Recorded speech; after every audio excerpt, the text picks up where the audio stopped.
Last chapter done blew my scarf off and my shirt. It was a hot chapter. Okay, chapter 28. When I wake up, I'm wearing handcuffs. I'm also seated on a small airplane. It's over. Skunk or the Fishers had sold me out to the cops. I'm an idiot. Truly. What had I expected? They'd set me up to take the fall for the murder of my own son. Why would I be dumb enough to think they wouldn't sell me out to put me back behind bars? I try to crane my neck to look behind me. It's hard because I'm also cuffed to an armrest. Two goons, plainclothes cops and federal agents or marshals, I don't know which, sit in the back and fiddle with their smartphones. Both are bald with black tees and blue jeans. When do we land? I ask. Without glancing up from his phone, the one sitting in the aisle says, "Shut the fuck up." I decide not to antagonize. No point. We land half an hour later. When the plane comes to a proverbial full stop, the two goons unbuckle their seatbelts and come towards me. Without warning, one goon throws a black bag over my head while the other snaps off the armrest restraints. "What's with the blindfold?" I ask. "Shut the fuck up," goon one said again. The plane doors open. I rise. Someone pushes me forward and I know something is very wrong. Even before we reach the tarmac, even with the bag totally blacking out my vision. We're not at Briggs. It wasn't cops, y'all. I'm immediately perspiring. It's hot, it's humid. I may not be able to see the tropics, but I can smell, taste, and almost touch them. The sun is strong, too, slicing through the black bag. This isn't Maine. Where the hell are we? I ask. No answer, so I say, "Aren't you supposed to tell me to shut the fuck up?" The two goons push me into the back of a vehicle with the air conditioning cranked up. The drive is maybe 10 minutes, but it's hard to figure out time when you have no watch and are blindfolded and think you may be headed back to prison for the rest of your life. Still, the ride doesn't feel long. When the vehicle, I'm up high, so it must be some kind of SUV, stops, the goons push me out. There is pavement beneath my feet, and it's so hot I feel the heat coming through my shoes. Music is playing. Awful music. Some kind of instrumental country rock mix, like something a Carnival Cruise band would play during the poolside's hairiest chess contest. I know I seem glib right now. Oddly enough, that is how I feel. Part of me is crushed, of course, because I failed my son again. Part of me is depressed because I seem headed back to prison or worse. Part of me is scared, yes, yet curious because I don't know what the hell I'm doing in the tropics. But part of me, maybe the biggest part, is just for this moment, letting it all go. I hopped on this crazy ride when I broke out of prison, and the ride is going to take me where it takes me. Right now, I don't control it, and I'm accepting that. I wouldn't say I'm not concerned. I'm just doing a major mental suppression. Maybe it's a survival instinct. The two goons, well, I assume it's the same two goons. I'm still blindfolded, take my arms and escort me indoors. They throw me onto a chair. Like the vehicle, the room also mercifully has air conditioning set on high frost. I almost asked for a sweatshirt. Someone grabs my wrist. I feel the pinch before the handcuffs slide off me. "Don't fucking move," goon one says. I don't. As I sit in this non-cushioned chair, I try to plan my next move. But the options before me are so grim, my brain won't let me see the obvious. I'm doomed. I can hear people moving around, at least 3 or 4 from the sound of it. I still hear the awful music in the background. It sounds like it's coming over a loudspeaker. Then again, without warning, the black bag is pulled off my head. I blink through the sudden onslaught of light and look up. Standing, Directly in front of me, mere inches from my face, is a wizened old man who looks to be in his 80s. He wears a straw hat and a yellow-green Hawaiian shirt blanket with jumping marlins. Behind him, I see the shaved head goons from the plane. Both have their arms folded across their chests and now wear aviator sunglasses. The wizened man offers me his liver-spotted hands. "Come on, David," he says in a voice that sounds like they're threadbare tires on a gravel road. "Let's go for a walk." Who is this? He doesn't introduce himself, but I know who he is and he knows who I am. Wait a minute, let me read that again. He doesn't introduce himself, but I know who he is and he knows I know. In most of the photographs I have seen him over the years, he's a robust man, usually in the center of groups of men, looking more like an explosive device than a human. Even now, with the years shrinking him down, he still has that incendiary air about him. His name is Nicky Foster Fisher. Hold on, y'all, I'm getting a call. Okay, it didn't stop. Okay, Nicky Fisher. In another era, he'd have been called a godfather or Don or something like that. When I was in school, his name was whispered in the same way a later generation of children would whisper. Voldemort. Nicky Fisher ran the crime syndicate in the Riviera, Chelsea, Everett area from the days before my father joined the force. He was Skunk's boss. When we step outside, I blink into the sun. I look left and right and I frown. Where the hell am I? These are indeed the tropics, but it looks like Disney built a retirement community after a few too many mojitos. I see a housing development and a cul-de-sac, but it all has a round cartoonish feel, like where the Flintstones live. The homes are all one level and handicap accessible and built out of some kind of too clean adobe brick. The cul-de-sac has one of those giant choreographic fountains, forcing the water to dance to the awful music that I guess plays nonstop. "I retired," Nicky Fisher told him. "Did you hear?" I've been sort of out of the loop, I say, trying to keep the sarcasm out of my voice. "Right, of course, prison. It's why I brought you down." "What did you do to my son, Mr. Fisher?" Nicky Fisher stops walking. He turns towards me, craning his neck so that his eyes, those cold ice blue eyes that ended up being the last thing dozens or even hundreds of people had seen before meeting their demise, bore into mine. "I didn't do anything to your son. That's not how we do things. We don't hurt children." I try not to make a face. I despise that mob code bullshit. We don't hurt children. We give to the church. We look out for our neighbors. All that sociopathic babble to justify being criminals. "This is Daytona," Nicky Fisher says to me. "Florida. You ever been?" "Not before now, no." So anyway, I retired here. We circle the fountain. The dancing water splashes onto the false marble, gently spraying us. The spray feels good. The two men are following us at a discreet distance.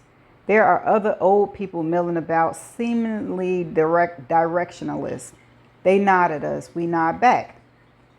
"Did you see the big sign on the way in?" he asks. I was blindfolded. "Right, of course," Nicky says. "Not my orders, by the way.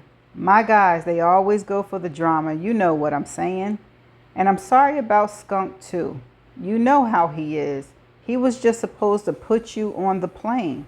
I told him not to damage the package, but did he listen?" Nicky puts his hand on my arms. I try not to pull away. You okay, David? I'm fine. And having the cops grab you? That was stupid, though. You gotta admire Skunk's flair on that one. He wanted to make you think you were going back to jail. Funny, right? Hilarious. It was overkill, but that's Skunk. I'll talk to him, okay? I don't know what to say, so I just nod. Anyway, the sign out front said Boardwalks. That's it. That's the name of this village, Boardwalks. It's kind of a dumb name. I was against it. Lacks imagination. I wanted something fancy, with words like moose and vista and preserve, like that. But the whole community voted so. Nicky shrugged a what can you do and kept walking. Do you know what retirement village is right down the street? I tell him I don't. Margaritaville, like the song. You know it? The song? Yes. Wasting away again in Margaritaville. Or wasted away, I don't know. But right, that's the name of the place. Ridiculous, right? Jimmy Buffett has his own goddamn retirement community. Communities, I should say. They got 3 Margaritavilles now. This one, another in South Carolina, and I forgot where the third is. Maybe Georgia.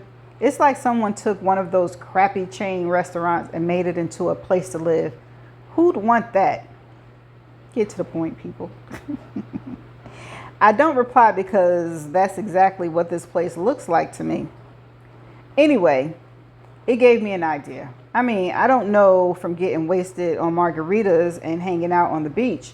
That's not my fantasy place, if you know what I mean. So we did something different here at Boardwalks. Follow me. I want to show you something. We are on a sidewalk lined with palm trees. There is a sign with bright arrows pointing in various directions. One says pool, one says fine dining. The one pointing left says Boardwalk. We follow it. Nicky Fisher grows quiet. I can feel his eyes on me. When we break into the clearing, I can see why. He wants to gauge my reaction. There, spanning as far as I can see in both directions, is a giant boardwalk. The boardwalk is expansive. It's also trying hard to feel vintage, but it's far too neat and clean. Another Disney-like reproduction that may look nice but feels like something out of the old Twilight Zone episode. There are rides and arcades and soda fountains and chintzy shops and a merry-go-round. The rides are moving, but no one is on any of them, adding to the place unreal ghost-like feel. A man sporting a bow and tie and handlebar mustache is selling cotton candy.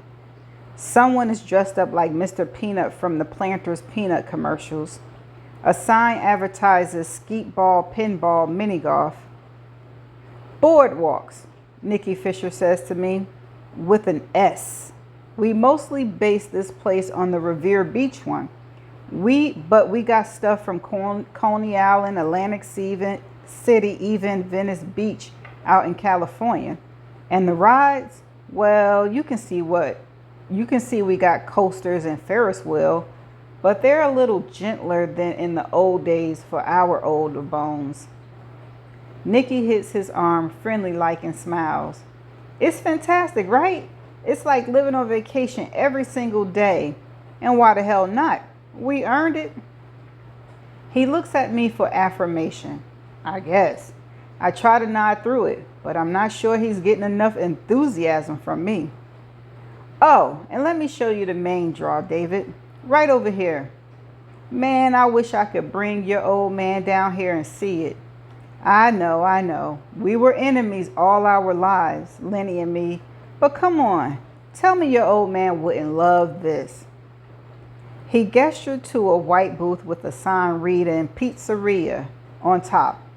There are 3 men behind the counter wearing white aprons. Underneath them, another sign reads, specializing in Italian food and some drinks called CB Coty Tonic. I look a question at him. It's the old Revere Beach pizza stand that became Sal's Pizzeria. he exclaimed. Can you believe it? It's an exact reproduction of what it looked like in the 1940s. Sit. I ordered us a couple of pies. You like pizza, right? Nikki Fisher winks at me then, and it's as creepy as you can imagine.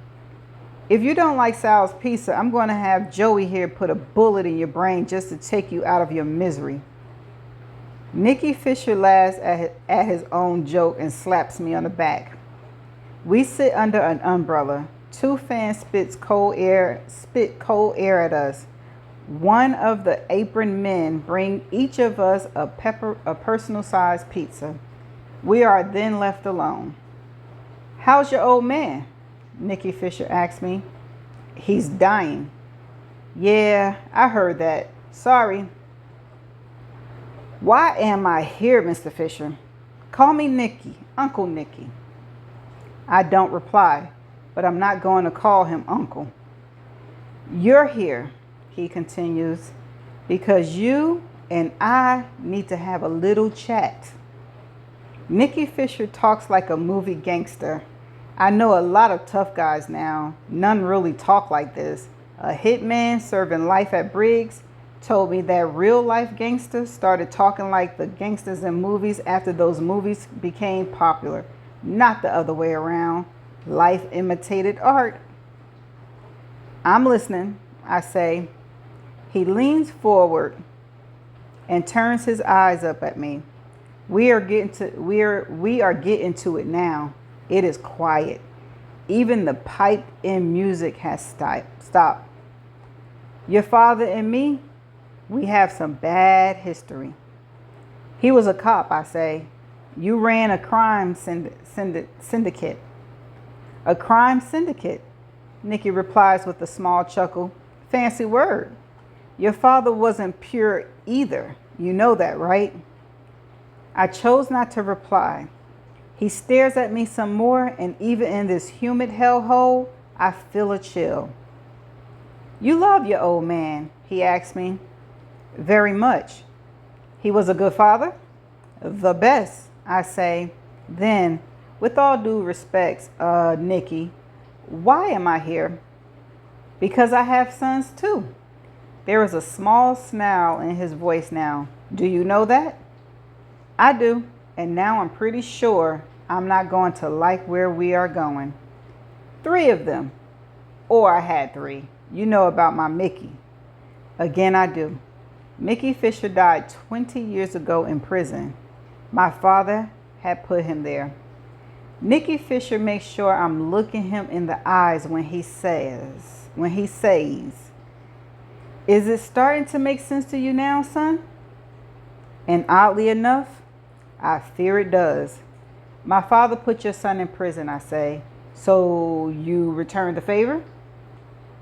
Close, he says. I wait. Your father, like I said, he wasn't clean. He and his partner, Mackenzie, arrested Mickey for killing Lucky Craver. Mickey was just supposed to hurt Lucky, but my boy, he often went too far. Did you know Lucky? No. They call him that because he never ever had a moment of luck in his life, including at the end there, obviously. But anyway, your old man arrests Mickey for it. You know the deal. But the problem is your old man and Mackenzie couldn't make the case. I mean, everyone knew Mickey did it, but you gotta prove it in a court of law. Am I right? I stay quiet. Your dad had done some solid work on the case, no question.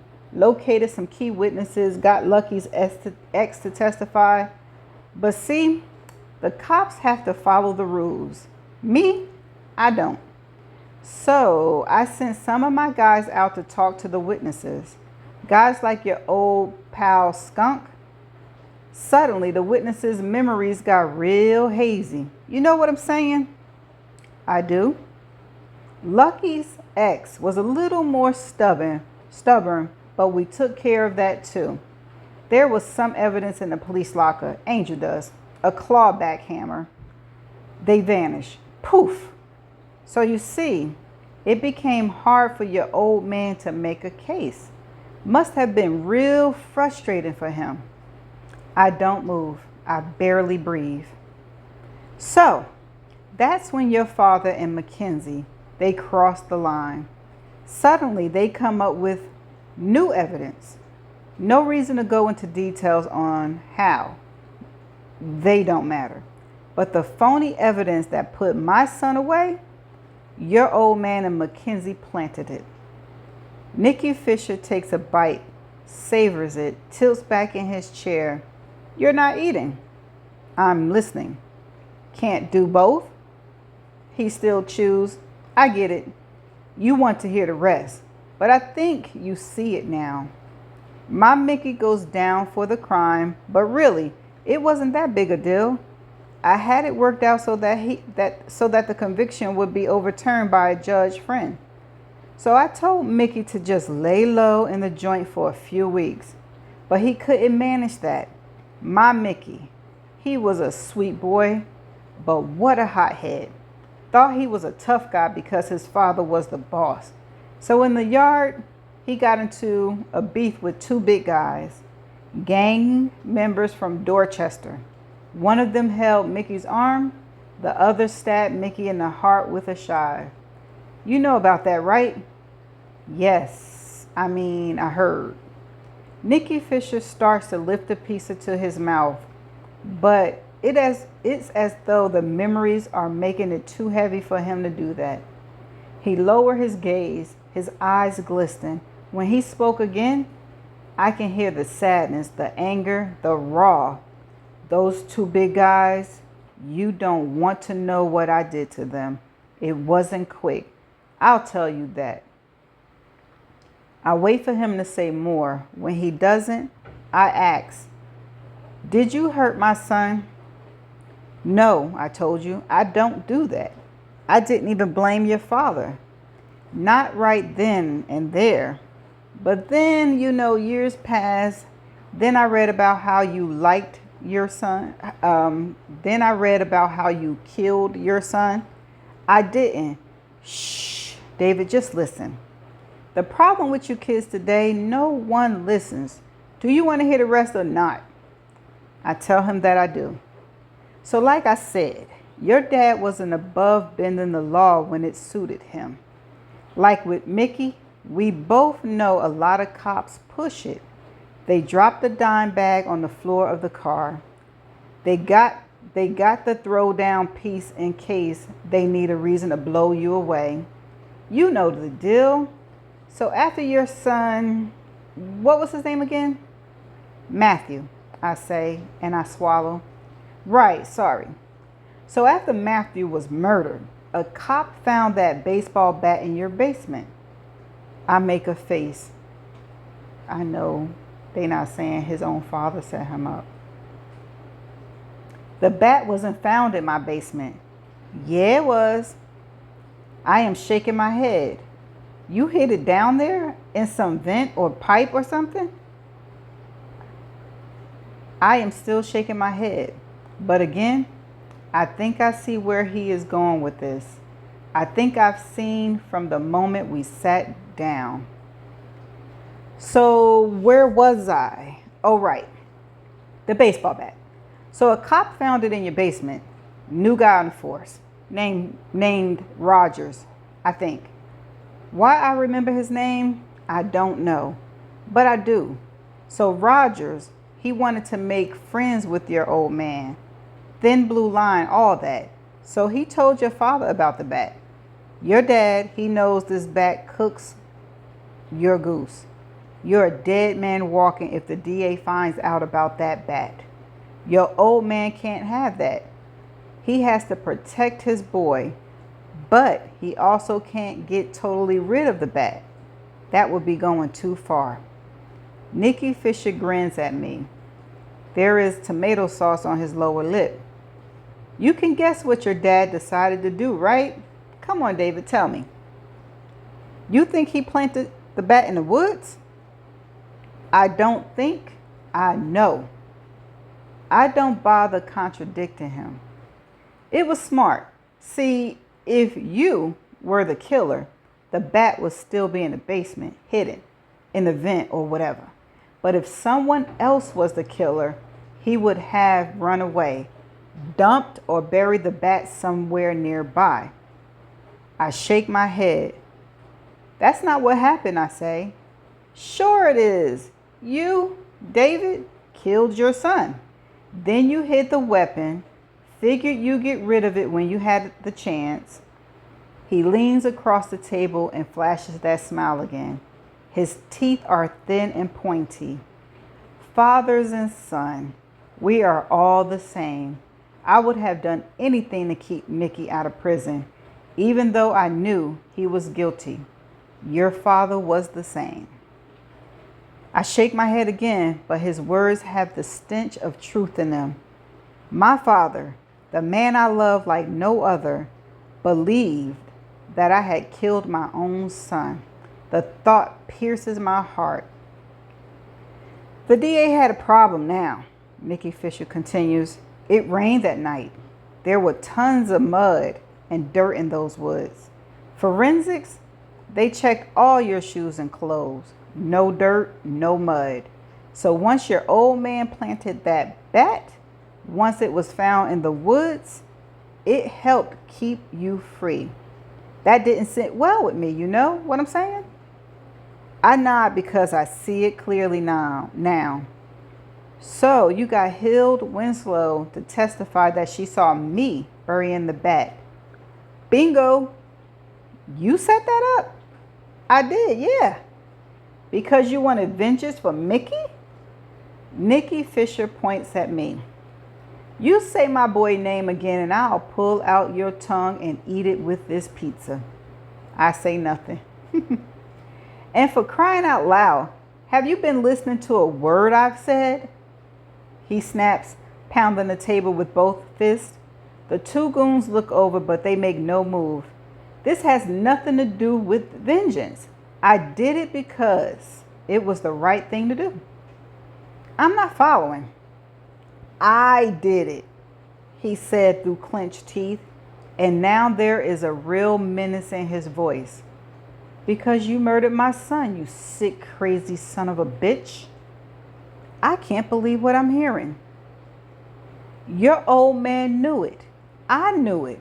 Or maybe you had some kind of blackout or amnesia thing going on. I don't know. Who gives a shit? But the DA had you dead to rights. Then your father, the decorated cop who used false evidence to put my son away, fixed it so you'd get off. You ever see a statue of Lady Justice? Your old man put his finger on the scale. So what I did is I put my finger on the other scale to balance it out. You get it now? I don't even know what to say. Justice was served. You were doing time like you were supposed to do. There was, I don't know, cosmic balance or some such shit. But here's my problem. My son, my Mickey, is still dead. And here you are, David, living and breathing and enjoying a fucking pizza. Silence. Dead silence. It's like the entire boardwalk is trying to stand still. His voice is low now, but it slices through the humidity like a reaper. So now I have a choice. Do I put you back in prison? I figure the life sentence is as good as death. Or do I kill you and have my boys here feed you to the gators? He starts to wipe his hands on the napkins as though this is over. You're wrong, I say. About what you did. It wasn't the same as with my dad. What wasn't the same? And then I risk saying the name again. Mickey did the crime. You said so yourself. Nikki Fisher scoffed. Oh, and you're going to tell me you're innocent? He gestured to the goons with his right hand. Oh, excuse me. They start towards us. I debate bolting. Maybe I have a chance of getting away here at the community. They wouldn't just shoot me, will they? But I don't think running will work, so I try another route. I'm more than innocent, I tell him, and I stare directly back into those ice blue eyes. My son is alive. Then I tell him everything. I make my case and speak with a passion and urgency that surprises me. He sends the two goons back to their posts. I keep talking. Nicky Fisher shows me nothing. He is good at that. When I finish, Nicky Fisher picks up a napkin again. He studies it for a moment. He takes his time with it, folding it into halves, then quarters, then placing it neatly back on the table. That's some crazy story, he says. It's the truth. My son is still dead, you know. I can't do anything about that. No, you can't. He shakes his head. You really believe it. I don't know whether he is asking questions or stating a fact. Either way, I nod my head and say, I do. I don't, he says. His mouth starts twitching a little. I think it's crap. My heart sinks. He sits back, rubs his face, blinks. He looks off towards the narrow waterway that pathetically doubles as an ocean. Then he says, but some things aren't added up for me. Like Philip McKenzie. He says, what about him? He helped you break out of prison? I know that part is true, so I ask myself why. He wouldn't do that just to help your old man. And why now? And then that makes me wonder about more stuff. His fingers started drumming the table. Like once you were out, you could have gone underground, tried to make a new life for yourself, whatever. But you didn't do that. Like a stupid lunatic, you ran straight to our phony witness. Why? And then after you see her, you're stupid enough, check that. You're suicidal enough to come at my people in Revere. And Skunk of all people. I don't interrupt. I let him keep going. So here's my problem, David. If you're telling the truth, then I helped put you in prison for a crime you didn't commit. Not that I'm above that. I mean, we've had people take a fall before, but not for something like this. Bad enough to lose a child, to be put in jail for killing him. I don't know.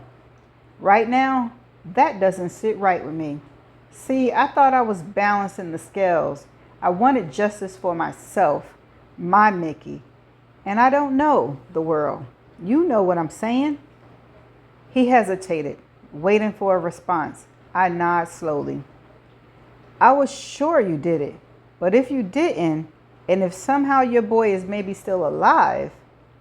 Nicky Fisher shakes his head. Then he stands.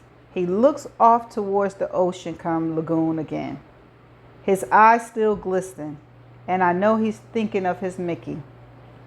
You're free to go, he says to me. My guys will fly you wherever you want. He doesn't look at me when he says this. I don't risk saying anything back. I'm an old man, made a lot of mistakes.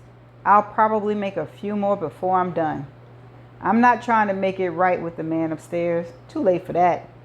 I think this place, it's not just about nostalgia for me. It sometimes feels more like a do-over. You know what I'm saying? I don't, not really. If your old man feels better, I'd like to fly him down here as my guest. I want to sit right here and have a pizza with him.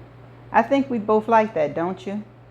I don't, no. But again, I keep that to myself. And then Nicky Fisher leaves me. Okay, y'all. That was the end of chapter 28. That was a long chapter. They could have shortened that. But, okay, so